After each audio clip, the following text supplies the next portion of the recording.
let there be peace. I am a stand for peace, so let there be love. I am a stand for love, let there be joy. I am a stand for joy. We are making a new world now. Let there be peace. I am a stand for peace. Let there be love.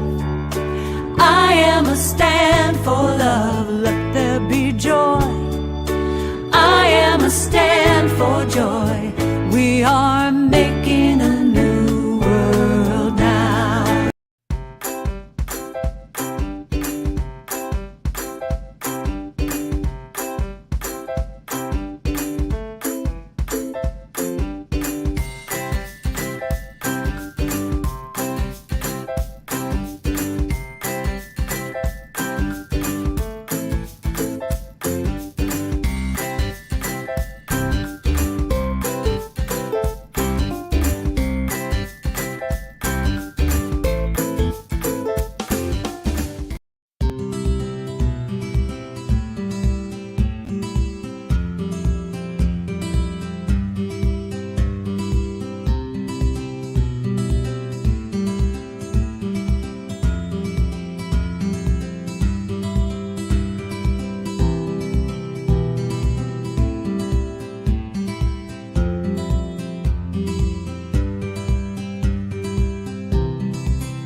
Good afternoon and welcome to Finding the Joy in the Journey. My name is Gina Krupka and I am blessed to be host of this show. But in addition to that, also on this beautiful prayer team here on this network that is here to know truth and be here with you every morning and every evening, 8:15 Mountain Time, 10:15 where I am on the East Coast. And we are here to pray and know truth. I also am the host of the Peace Circle on Monday nights and spiritual director of CSL Greater Boston. So I'm wearing many hats and so grateful to have fun on this show, Finding the Joy in the Journey. Now, the joy is always there. And that's why the show is called what it is. It used to be The Joy is in the Journey. And then I got this knowing, this prompting that Spirit said, it's not just about joy. How do we get there? That's what I do Monday nights is I say, how do we get to peace? So here on Finding the Joy in the Journey, how do I get to joy? When I look outside and I see what I see, when I look on the news and I see what I see, when I see people hurting or struggling, or I'm in my own stuff, how do I reach that joy?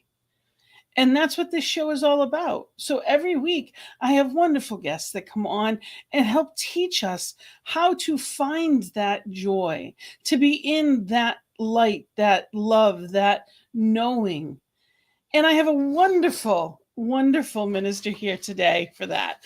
I have Rev Dr Michelle Medrano, who I am so grateful to have here with me this afternoon, wherever you are.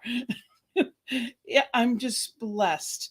Rev Dr Michelle Medrano found science and mind as a teenager at Mile High Church in Denver, Colorado.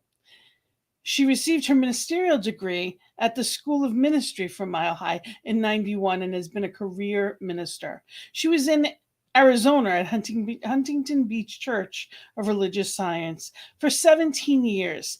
And in 2013, she's invited back to Mile High as an associate minister. And since 2019, she's joined Reverend Joshua Reeves as the co-lead minister of Mile High Church.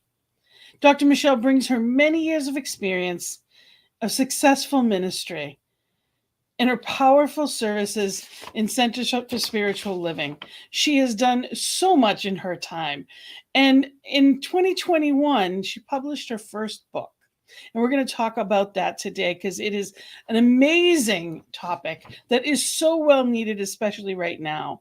Resolve your fears and activate your spiritual immune system. And it quickly became a bestseller on Amazon. So, you can there's so much good in our CSL community and family. She's also a proud mom and a blessed wife, an unbelievable teacher, motivational speaker, and just an all around a wonderful person. So thank you, Reverend Dr. Michelle. Thank you for being here with us on Finding the Joy in the Journey. Thank you, Gina, and thank you for your wonderful introduction. It's great to be here. How are you today? I'm good. I'm cold though. It's a cold day here in Denver. It's like 9 degrees outside, and so we're all bundling up and trying to stay warm. But otherwise, I'm having a great day and happy to be here with you. Well, we actually we here in New England, any given moment, it can be a drop of swing. In an hour, we can swing Yeah. 20, 30 degrees. So last night we went to bed and it was snowing. Yeah. And we woke up with snow on the ground and it's 50 degrees and sunny. So it all went away. So Yeah, we just never same know. We just play this game here. Yeah, But we same go here. with the flow. It's supposed to be 60 or 70 on Sunday here, so it's Beautiful. the same thing going back and forth. So, we take with good what we get, right? That's We'll take right. every step of the way. Mhm. I am so excited about talking to you about your book. But before we get there, I want to ask you what brings you, my favorite question to ask guests, especially when the first time here, is what brings you the most joy in your life? Well, it was interesting you should ask that question because when I lived in Arizona, I had a wonderful community of friends, and and I felt really held in the energy of girlfriends Mm. and groups of friends. And since I've moved back to Denver, it's not that I don't have good friends here because I most certainly do. I have great friends here. It's just that I and my friends have gotten so busy, and I was focused on raising a son and being in a new relationship, and so um, I have these opportunities to connect with friends, but they're not as profound as I would like. So one of my greatest joys is to just sit with my friends and talk about life. And so I started hosting a monthly potluck with my friends that my husband and I just open our home and say, if you can come, come. If you can't, great. Everybody bring food and we just have community time. And then recently, we went out after a service, my husband and I, and it just kind of happened naturally that some friends were at the church service, and so we all went out and we had time to talk and eat and drink. And when we left, I was just filled with so much joy, and I said to my husband, I'm so happy and joyful right now. I think for me, and that's probably one of the reasons I do what I do, being with people is a joy. My mother used to look at me and she'd say, being with groups of people is invigorating for you where it's depleting for other people. And I think that's true. I am a people person, and just talking with people, getting to know people, that's my greatest joy, I would say. Mm, absolutely. And that connection.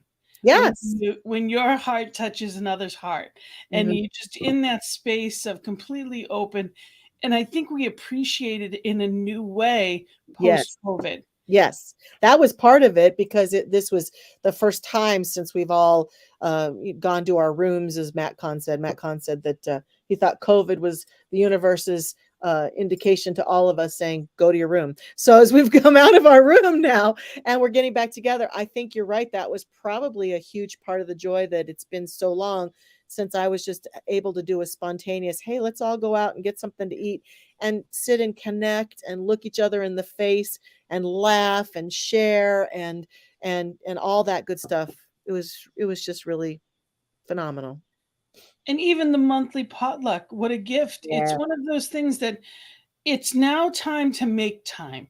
Yes. So often in life, things get like time just speeds up. It seems like it's just accelerated. I can remember being a kid and adults telling me that, wait, it gets faster as you go. I know. And it truly does. It does. Yes. And, we also have a lot more vying for our attention. Mhm. So there's so many directions for it to go in. Sometimes it's about making the priority. Too Mhm. often, I've been a life coach for my life, but a licensed one for over a decade and working with clients. There's pockets of life that go well, and then there's some that are just ignored. And Mhm. it's so important that if my priority is my family, then I need to show that and live that way. Right. So I have to, I choose to. There's no have tos, but I choose to. And when I do, that's when life goes better. Mhm. Mhm. Darlene says it's always time to make time. Exactly. Exactly. Love that. Thank you, Yeah, Darlene. And that's we are beautiful. live, so anyone can feel free. I'd love to hear your comments. We'd love to have you. By all means, any questions that you Right. have for Dr. Michelle, by all means. And have you noticed a difference in your community coming back? Are people starting to come back into that spiritual community in a different way? They are. People are starting to, I would say, return, and I've in recent weeks seen people I haven't seen for a couple of years, and it's happening slowly but surely as people are getting connected and getting comfortable with coming back. And it feels wonderful. The thing about being in spiritual community, we did all that we could online. Hmm. And I think that it was a Yes. life-saving thing for CSL especially. We have so much we wanna bring the young people in, we had Right. to go to where they were. So Right. this forced us to get out of our comfort zone It did. Hmm. and see things in a different way. Hmm. And there's still nothing that's as good as. I There love you you too, go. Dennis. I love Dennis. He and I have been friends for years and years. Yeah. So there's nothing like being in a room of people that you love, and you don't even have to know them. Like, you Nope. don't need to know what they do for work. You don't need to No. know. That's the beauty of a spiritual community. We don't Yes. get into the BS of the everyday life. Right. Right. We see your soul. Right. We look in your eyes, and I see your light, and you see my light, and amazing things happen. Yes, I often say to the communities that I've been blessed to serve that you think that you go to a community for the music or the prayer work or the message or maybe even the few friends you're connected with, and all of that's true, but there's also something else afoot, and it's the vibrational energy of love and transformation and like-hearted and like-minded beings coming together to energize each other.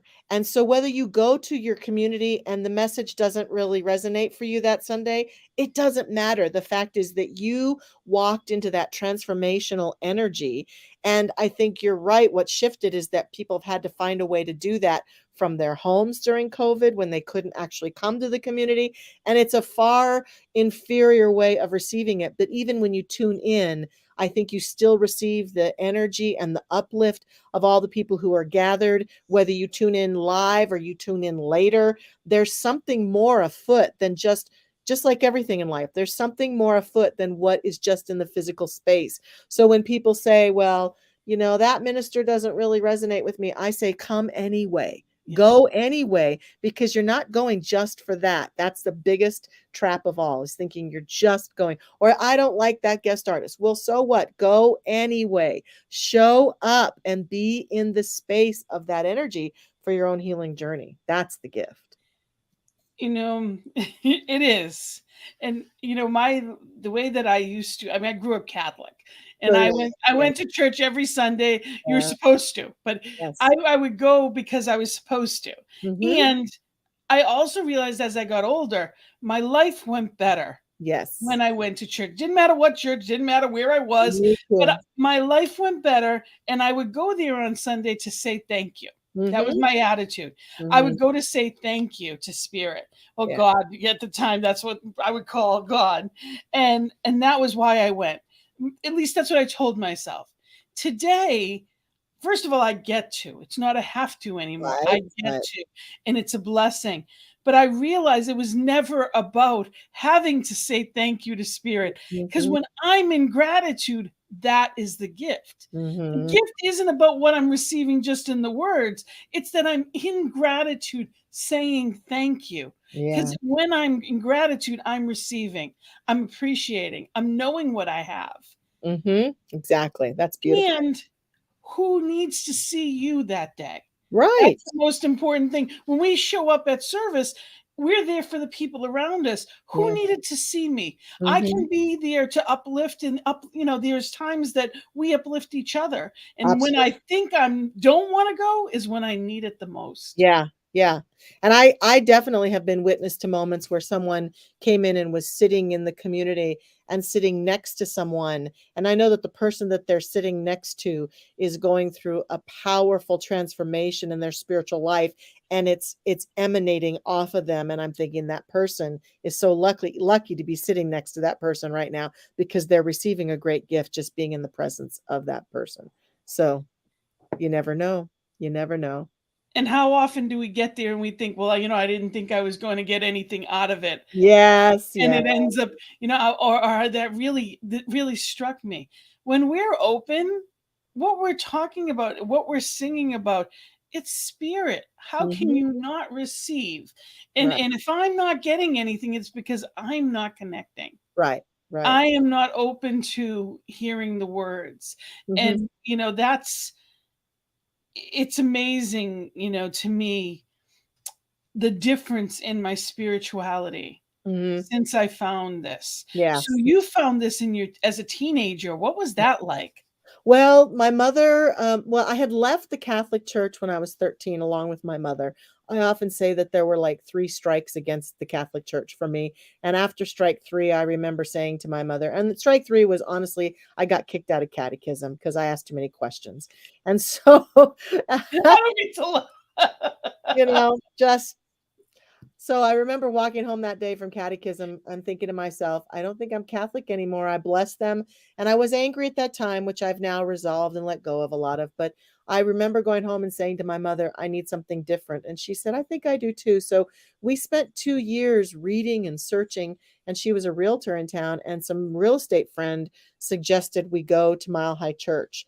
And so we reluctantly went. She asked me to go, and I said, I don't know. And then she told me I could drive the car. I had my learner's permit. So that was really what motivated me as I could drive. So I drove my mother to church that Wednesday night, walked in and just fell in love with the message. Felt like this is what I've been looking for. I had asked my mother at one point, was there, after we read this metaphysical book, was there a church that believed that sort of thing? And she said, oh no. And if there are, they're the fringe people, right? They're and so I decided, okay, I'm one of the fringe people now. So I became very involved, jumped right in, and the key things that really called me in at that moment, especially given my experience in catechism, was that it was clear that I was totally allowed to question everything Mm, that was said, that I wasn't asked to check my brain or my mind at the door.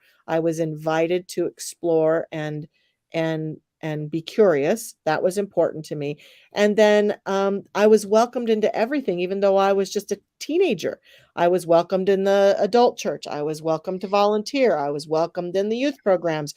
I was welcome to talk to these practitioner people. There was no barrier that said, well, you're not good enough to be here. And so those things continued besides just feeling a love and a resonance. They kept me there. And I would say that finding this teaching probably it impacted and in many ways saved my life in so many ways because I wasn't happy spiritually. And ever since then, I've been very happy. I've not had any second thoughts, and I have been very committed and just so blessed to find this teaching and all the people that have been involved in it along the way with me.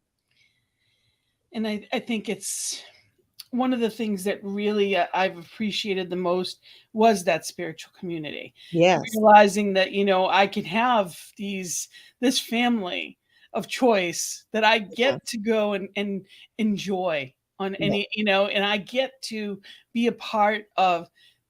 Like, I walk in accepted, Mm-hmm. From where I am. I don't need to fix anything. They don't know my history. They don't know anything about. It's just that place of it's God seeing God. Yep, And what a gift that is to be in the presence of that.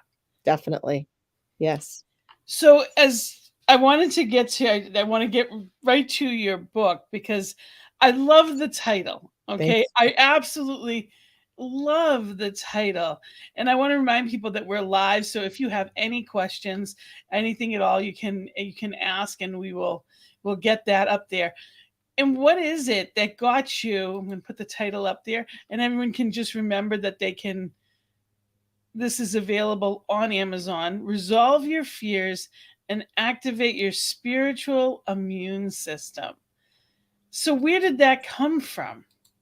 Well, my grandfather was quite the writer. He was a prolific writer of Western novels. His name was Steve Frazee, and he even wrote for Walt Disney for a while. Really wonderful writer, very creative writer, and I always admired that about him. And so, for most of my life, I said, whenever someone would ask me my dreams or my goals, I want to write a book.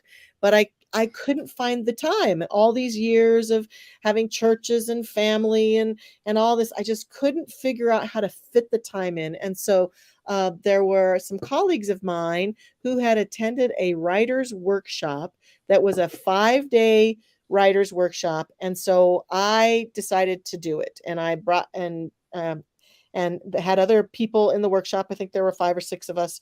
And it was you go all day long and they would teach you how to write a book. And so the first day, they did this process with us to have us go within and to discover what voice wanted to be expressed to us, and if we could solve any problem on this planet, what problem would we try to solve? And I was really clear. This was in 2019. It was May of 2019. What a great question. If Yeah. you could solve any problem What would it? on planet, what would it be? Yeah. And Wow. immediately what came up for me and just boiled out of me is that I would solve people's fear. I would I would allow for people to feel courage. And then I started seeing in my image how pervasive fear is, how fear keeps us from pursuing our dreams. Fear keeps us from stepping into our goals. Fear keeps us from following our heart. Fear, often the voice of fear, often keeps us from living out our full lives. So here's the title that I honestly came up with at first, and it was Fear, the virus that really kills us. And I wrote the book, and the goal was to write a book that the reader could read in 3 hours or less. So it wasn't meant to be a big, huge, chunky novel. And they gave us the template, and I did the workshop. And when I left that workshop, I had my first draft. And then I kind of continued to noodle with it. And then at the first part of 2020, I started working with a publisher on an editor on it. And then the virus broke out, right? And so then my editor said, now this title is very insensitive. It's not going to work. No. And so we really worked together to comb through the book to say what are the things that we want to pull out. And the structure of the book, it's interesting. My whole premise is that our bodies have an immune system that work to keep us from disease, physical disease. And there are things that we can do in the physical world to strengthen our immune system. And I'm suggesting that our spiritual body also has an immune system that if we strengthen it, it can serve us. And that fear is like a virus that if it gets hold of you from the inside or from around you. I mean, how many times have you thought about doing something and then someone talks you out of it? Why you couldn't do that? Why would you do that? That's such a big risk. Quit your job? Really? Would you do that? And so fear can get hold of us. And I wanted to help people be able to create a stronger spiritual immune system so that fear couldn't get hold of them as much. Love that. Mhm. Love that, because anything is possible. Yes. And it's knowing that and trusting. That's what faith is. Right. And fear and faith can't be in the same place at the same time. Exactly. So I am either trusting or I'm not. Right. And it's sometimes it's an evil and corroding thread. Uh-huh. I've read it's one of those things that it can really block that sunlight of the spirit, Mhm. and we don't even know it. We Right. don't even know it. So it when we do work around it in the consciousness of it, we peel the onion and Mhm. we let the layers go free, and Yes. we let the light in. And when I was speaking with you about it, you had actually said to me, people who let fear get a hold of them are choking out their joy. Yes. And I thought that was such a powerful statement, that when fear gets a hold of us, it chokes out our joy. And it Mhm. really is. It's not that the joy wasn't there. That's, finding the joy is because it's there. It's just getting to it. Right. And in the world right now, between now, thankfully, we're at, on the other side, and knowing that we're on the other side of the COVID experience. Yeah. While it may be there, it's going to be there in a minimal way. And we now are looking at what's going on in the world. And world peace is something that we've always stood for at CSL. Something, we are a global community, knowing that each one is part of this oneness. There is no separation. So when we see what we see on television, there's an instant fear that comes with that. Mhm. There's an instant reaction when Mhm. we're in oneness and we know that there's one, and we see that's me that I'm seeing. How do you how do we go what do you suggest to people when we're experiencing that shock? Because it really is things that we could never even fathom here, Right. especially in the United States.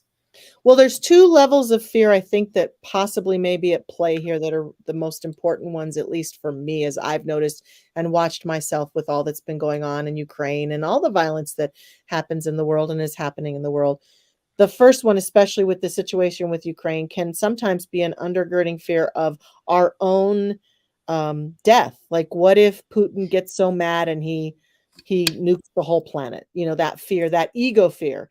And I talk about this in the book, that a lot of our fears are about things we just simply have no control over, and if we spend too much time obsessing over them, that's when they choke out our joy. So here's the thing for me: if I'm going to go down, if it's going to be my time to cross over into the next phase of life, I'm going to do it having as much fun as possible, enjoying life as much as fun as possible. So I'm not going to sit at home and watch the news incessantly and be afraid for my life because of what he might do or what might happen. I'm going to be diligent and pay attention. And if something were to happen around me, just like the weather, if they tell me, okay, it's -7 degrees, it's probably better to stay indoors, I'm not going to be silly and go running out in the snow and roll around. I'm going to take care of myself, but I'm not going to sit around and obsess and let my fear of my own demise keep me from things. I've never resonated with that. I'll never be afraid to travel, to be out there in life doing what I love to do for fear of my own demise, because I trust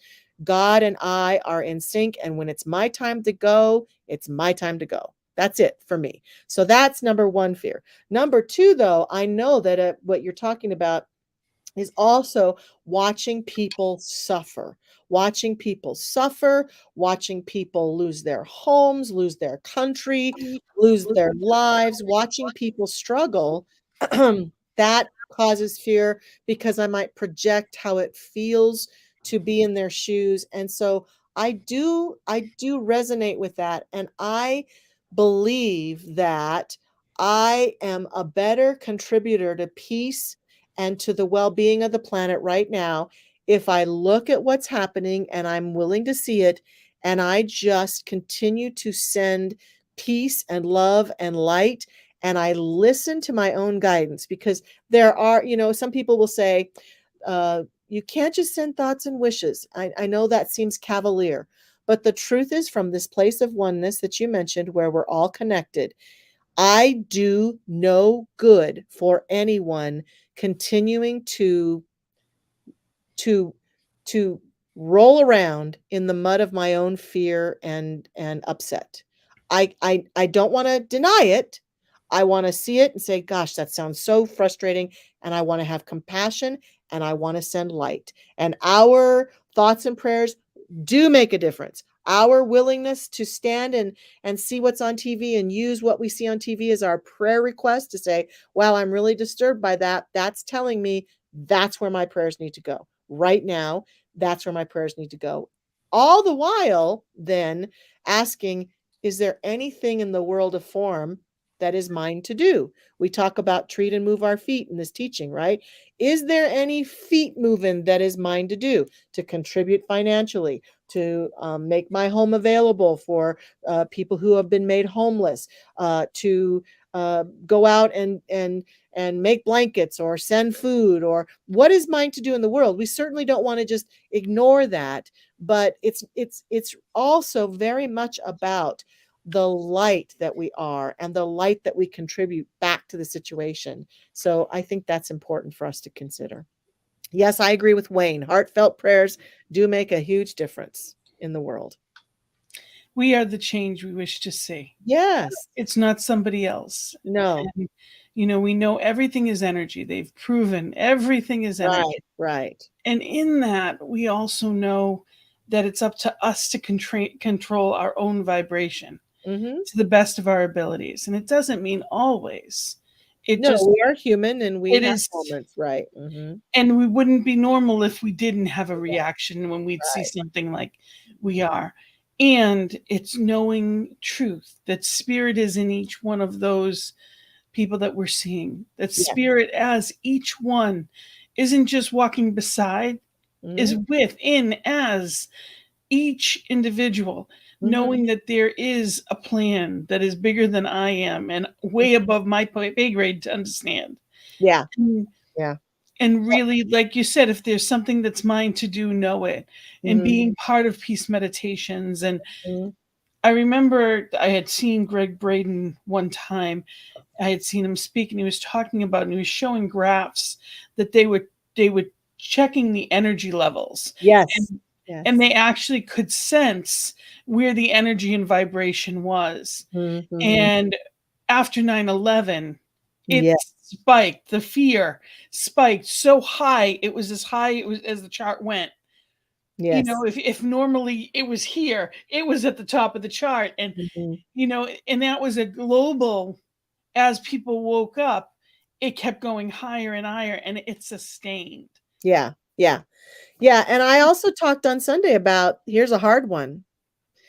I think that if light workers and those of us who know about this truth bombarded even Putin and all of his armies and people with our light, that we could possibly make a difference. What I know I get tempted into is I get so angry with him, and I feel the projection of wanting to uh you know be so angry with his egotistical righteousness, and how dare he go in and do this kind of energy. And again, all human, absolutely normal, within the realm of what should be felt. And I need to take time to send love and light there too, and to understand that we won't change his behavior by continuing to send him our criticism and anger. That's There is separation. no against. No, There no. is no against. It's being in that and knowing that the wisdom, the light, feeding the light within is Yes. what's going to make that. Yeah. And Wayne says, we work collectively. Yes, we do. We're all made of stars. Yeah. And quantum entanglement proves living spirit ever present with loving intelligence. Absolutely. Absolutely. Yeah. So Yeah. we can be that light. We We can be can. that stardust, even in the midst of the seeming darkness. It's up to us to know the truth, and that's what we teach. Mm-hmm. And regardless of what we see, it's what we know and what we're vibrating at. And it's a challenge. I know when I first came into this teaching, which at this point is about 15 years ago, I never watched the news. I just Yeah. never watched because it Yeah. made me negative. Yeah, I know. So it was easier for me, and I didn't watch it. It was all negative. I didn't bother. And my first class, foundations, with Reverend Dr. Ian Taylor at Concordia, and he said, "Then you're not helping the world." Exactly. And I was offended. I'm like, "Oh, I know. How could he say that, right? and he's like, it's not about digging your head in the sand. It's No. helping to heal what you see. Right. Now, I As a do know that for practitioner. myself, there are times in my life where there's something going on, and I can be honest with myself and say, my energy is really low because of things going on in my life. And I know right now I can't be a contribution of good to something bigger. I need to focus on me. That's fine for a while, but I totally agree. And I say to myself, if we as the beings who know how this works, who know about the oneness and the transformative power of the presence of the divine, if we don't look at that which is disturbing in the world and look through it to the truth about it, how's the truth ever going to emerge? It can't.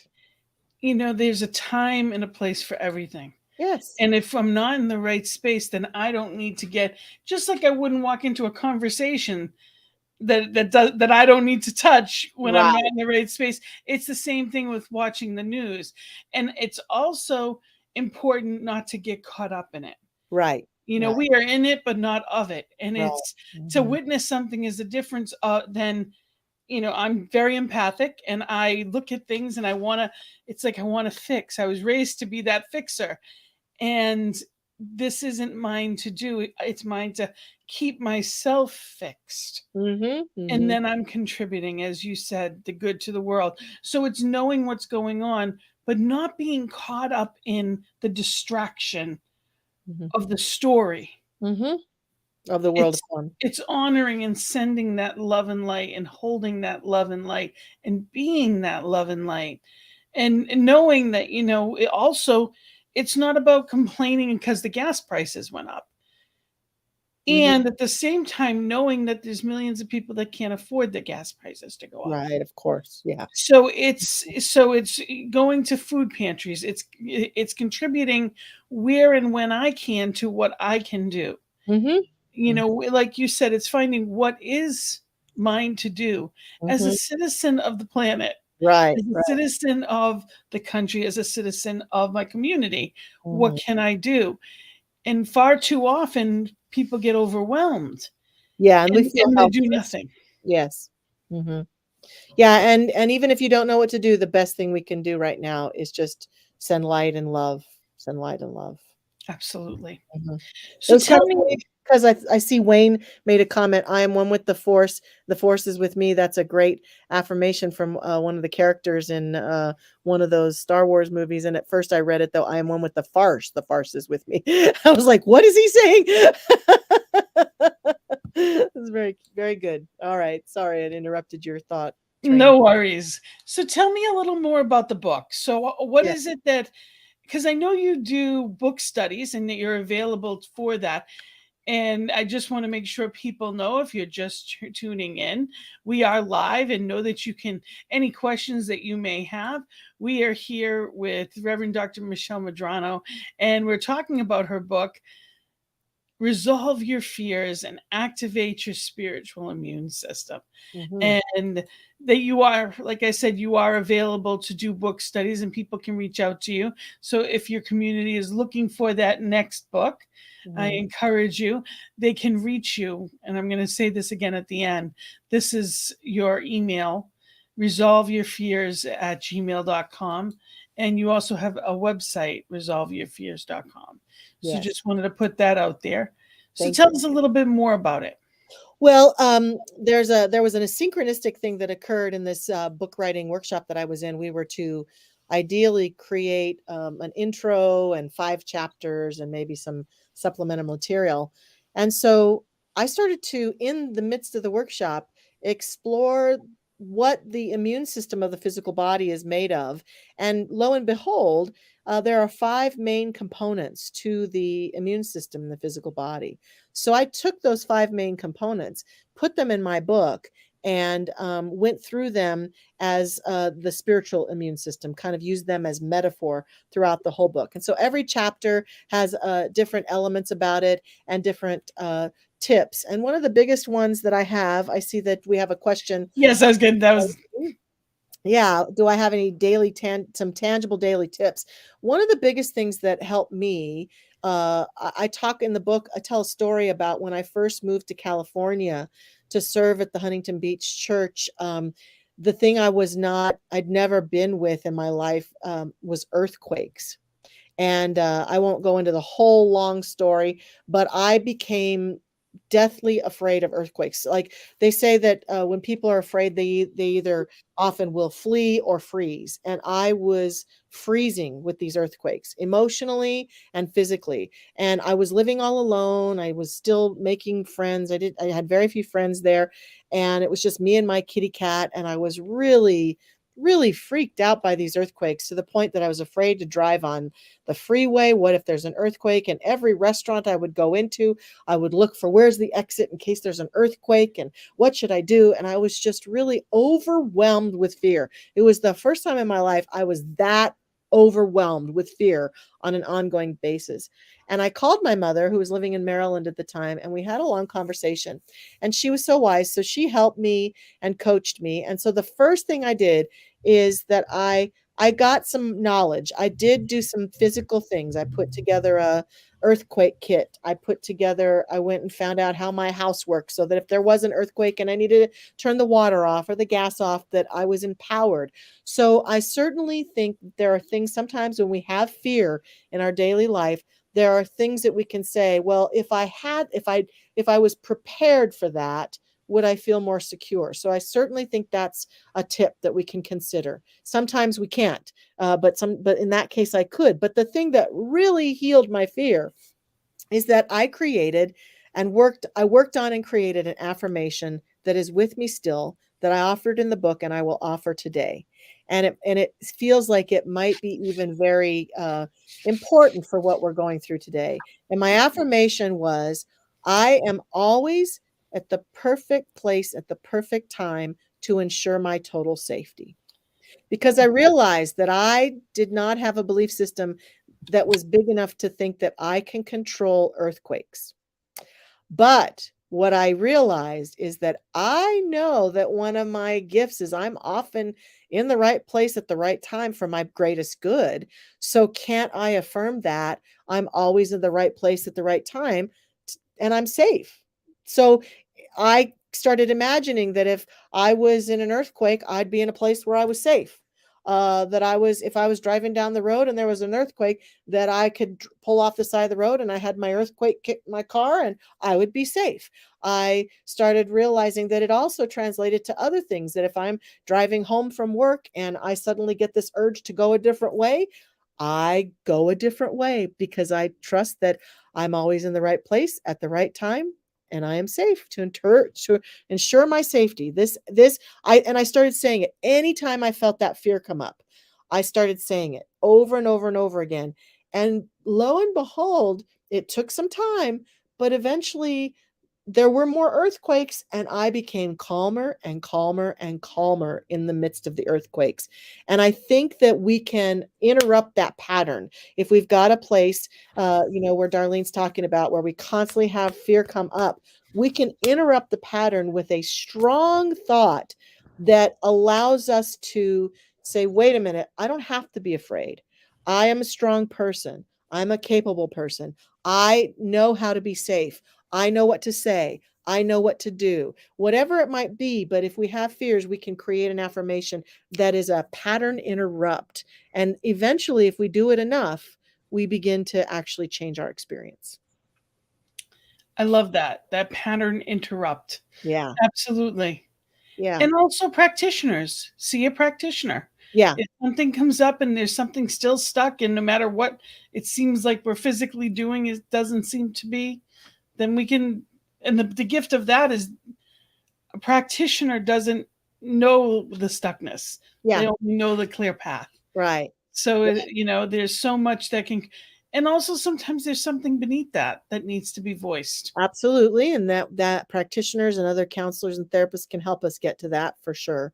And I also think that sometimes we have to, as that great author said, and I talk about this in my book, feel the fear and do it anyway. To say, like the first day of school, I could say to my kiddo, hey, I know you're scared. I get it. Everybody feels scared their first day of school. You're not abnormal. You're normal. Just take a deep breath and just go with it anyway. Just be in it and allow yourself to trust the journey. And we all have moments where we have to feel the fear and do it anyway. Yes. Mm-hmm. It's part of life. There's things that we're not going to enjoy or want. Yes. Yeah. And there's Mhm. a reason behind, often there's a reason behind all of it. So it's Yes.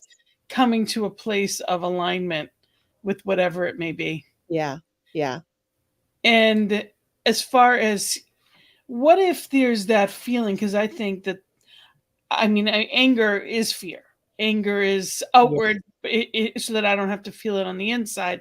It's Mhm. putting it on the outward. How do we get to the root of it? How do you suggest people, other than a practitioner, or how can, when we're not feeling in alignment, what do you suggest to people? Well, I think I am a big fan of things like journaling or talking, going to somebody who I can trust to say, I just need to speak this fear out loud. I don't need you to fix me. I don't need you to do anything about it. But if I say it out loud and hear myself say it, or if I write it in my journal or on a piece of paper and I see it outside of myself, it kind of helps me to disentangle myself from it because I can be more objective and I can actually feel the observer aspect of myself saying, wow, I'm really afraid of that. And then I also often work with, what if I wasn't afraid? How would I behave, or what would I do if I wasn't afraid of this thing? I would say that thing. I would make that request. I would have that difficult conversation. I would follow that dream. I would be joyful in my daily life and not be so worried and afraid all the time. That sort of thing. So once I've gotten it out of me, it seems like it restores me to do that. Yes, I said something similar to this morning to someone. I said I need to just say it out loud. It Yes, takes yes, the power out of it. it It's like does. taking the stinger out of It it. does, because a lot of us walk around kind of like being afraid of things and hoping no one notices and almost being ashamed of our fear.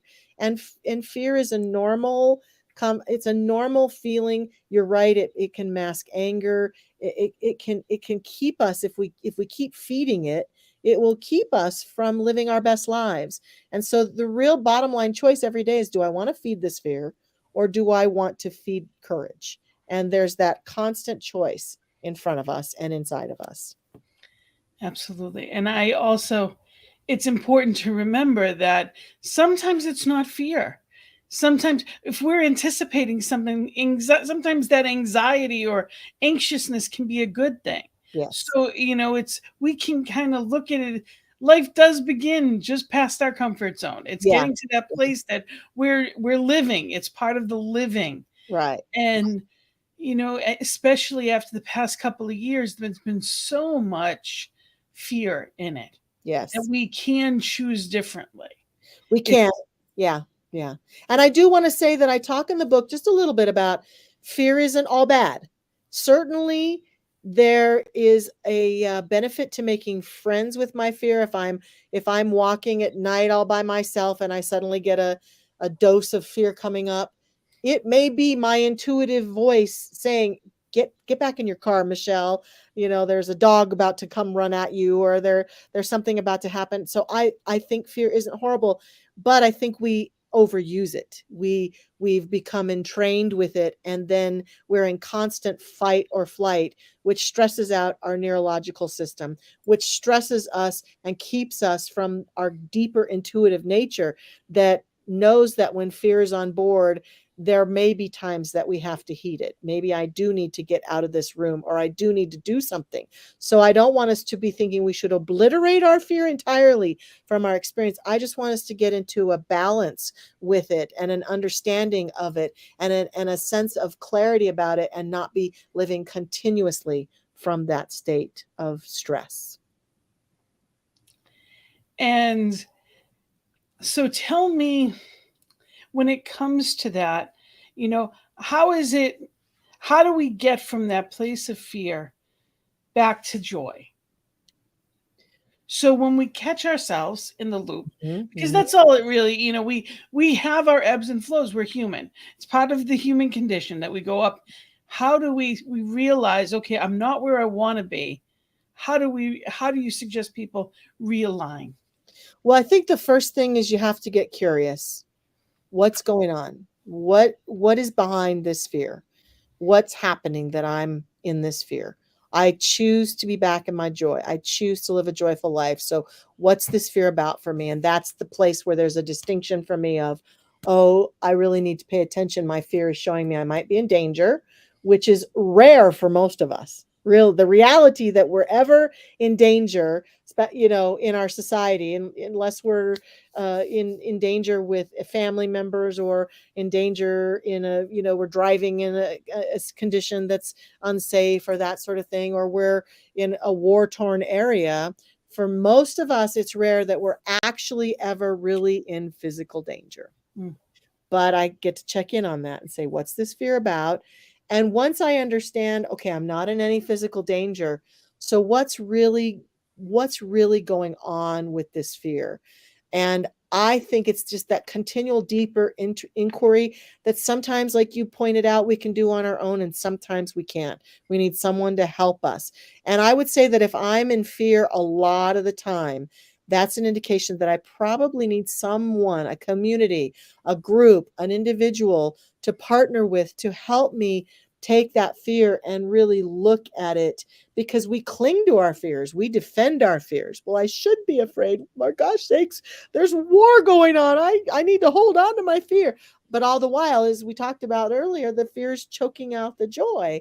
And so it's about a deeper inquiry into what the fear is about, and then an assessment about my willingness to let it go. Am I willing to let it go? Am I willing to get off it? Am I willing to transform it?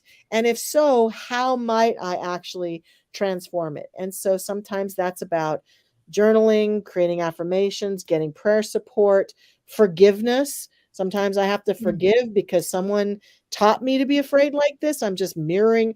I talk in the book about my mother had a fear of snakes, and I talked about how I kind of took that on as a fear that just because she had it, I'll have it too. But when I really examined it, I said, I think I'm really kind of snake neutral. I don't really have a big fear of snakes, but my mother did. And so I took her fear on. It wasn't really mine. And so I get to set it down and set it aside, say, okay, that was hers.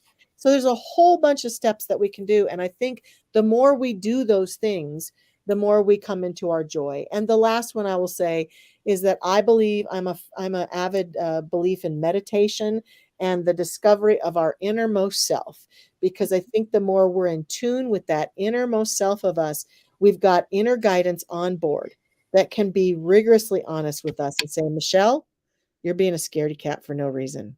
Let it go. Let it go. And if I can bridge that dissonance between the ego mind that wants to constantly talk me into fear and that inner self that knows the truth, I can be set free and I can reclaim my joy. Beautiful. Thank you. Thank you for the practical tips, and thank you for being here. Okay. It's hard to believe that this hour has flown by No. as much as it has.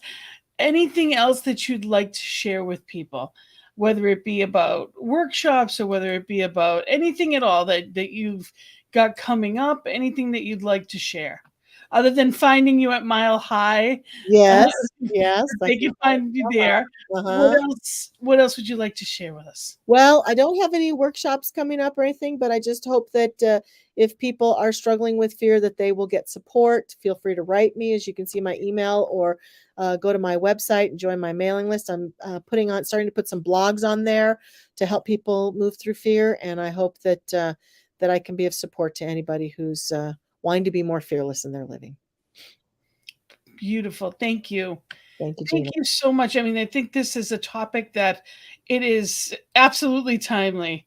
And Rev Robert, Hi, Robert. wonderful discussion. Yeah. It's so important. It's so important to be part of, the truth, the solution, Yes, absolutely. and knowing that there's, no need for fear, just truth to be revealed, Exactly. Hmm. Yeah. So thank you so much for being here. And I look forward to having you on sometime again soon. Thank you, Gina. And it is, it is such, I think too, for me, I was raised that there was vulnerability in it, that you weren't supposed to show people. Yes. There was as if there was something wrong with it. Hmm. And, it's coming into alignment with realizing knowing where we are is just knowing where we are, and Hmm. we can go from there. If you put you can put the destination wherever you want to go, but if you're not aligned with where you are now, you're not going to get there. So if it's based on lies, we're not going to get to where we choose to be until Hmm. we know ourselves. Absolutely. There's a much more courageous part of us that's deep inside of us. Mhm. And we get to practice that and enjoy that journey every step of the way. So Absolutely. thank you for helping us to do that. And I know you're off to your next meeting for the day. Thank So you. thank you, and blessings and love in Colorado. And I'm glad it's going to warm up for you. Me too. Thank you Thank you, so Gina. much for being here with Bye, everybody.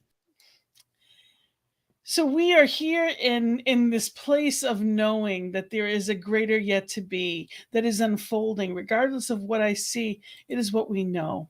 And I am so grateful for that. And I'm grateful for this network that allows us the opportunity to be in this place of looking at things in a different way and talking about the things that are so important, which is the real stuff. How do I feel about it? Not just about what's going on, but how I feel about it. So I am grateful, and know that you can reach out, and this network is here because of wonderful people just like you. So go to ntmedia.org and you can donate, help us to get that word out there in a greater way. Thank you. And thank you for watching. And if you want to reach me, know that you can reach me on Facebook, either through CSL Greater Boston or just under my name, and my email, gina@cslboston.org. Thank you. I'm wishing you a very, very blessed and joy filled journey. Know that the joy is within you. And I hope we helped you find it just a little bit more today. So thank you. Blessings and love. Namaste.